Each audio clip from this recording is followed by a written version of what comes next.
मज़ेदार yummy recipe है। इसको आप अगर ज़्यादा भून लेंगे तो आप स्नैक के तौर पे भी खा सकते हैं, नहीं तो आप डिनर और लंच में इस्तेमाल कर सकते हैं और ये बहुत यमी रेसिपी बनती है। मैं इस तरह से बनाती हूँ तो मैंने सोचा कि चले मैं अपनी बहनों को भी ये आइडिया दे देती हूँ और वो भी इस तरीके से बनाए तो झटपट मज़ेदार मसालेदार ये हमारे पसंदे बन जाते हैं। तो ये पसंदे मैंने ले लिए, मैंने बीफ के लिए, और पसंदे की ये देखिए इस तरीके से पसंदे कटे हुए हैं। ये मैंने अच्छी तरह से धो धा के सिरका लगा के रखे हुए, ये देखिए। तो ये बीफ के पसंदे मैंने बनवा लिए हैं। ये आधा किलो की रेसिपी, आधा किलो है। इसके साथ मैंने 1 कप योगर्ट ले लिया, उसको अच्छी तरह फेंट लिया। उसके साथ मैंने आधा कप ये ले लिया फ्राई ऑनियन है, आधा कप। अच्छा, उसके साथ ये जिंजर गार्लिक की क्यूब्स हैं जो कि मैं बना के रख छोड़ती हूँ। और इसके साथ जूलियन कटी हुई अदरक है, ये धनिया के साथ रखी, धनिया भी लग गया।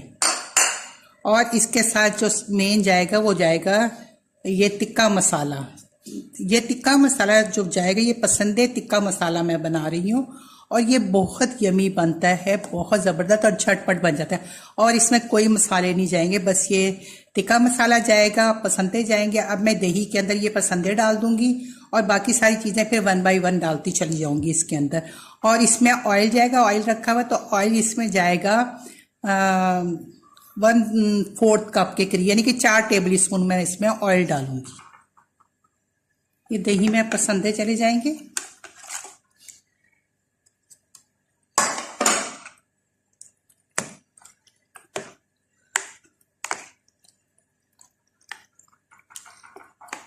ये ऑनियन चली जाएगी, जिंजर चला जाएगा, ये जिंजर गार्लिक क्यूब चला जाएगा। और अब इसमें मैं डालूंगी मसाला। ये बिस्मिल्लाहिर्रहमानिर्रहीम, ये मसाला मैं डाल रही हूँ, टिक्का मसाला जो है ना, ये मैं पूरा डालूंगी इसमें।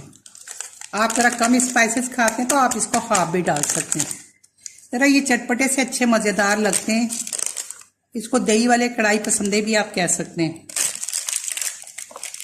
तो ये चले गए इसके अंदर। अब इसके हम अच्छे से मिक्सिंग कर लेंगे, बिल्कुल अच्छे के साथ। ये तो आराम से चम्मच से भी हो जाती है इसकी मिक्सिंग, तो ना जरूरी नहीं कि आप हाथों को मैश करें, बस इसको अच्छी तरीके से मैं इसको मिक्स कर लेती हूँ।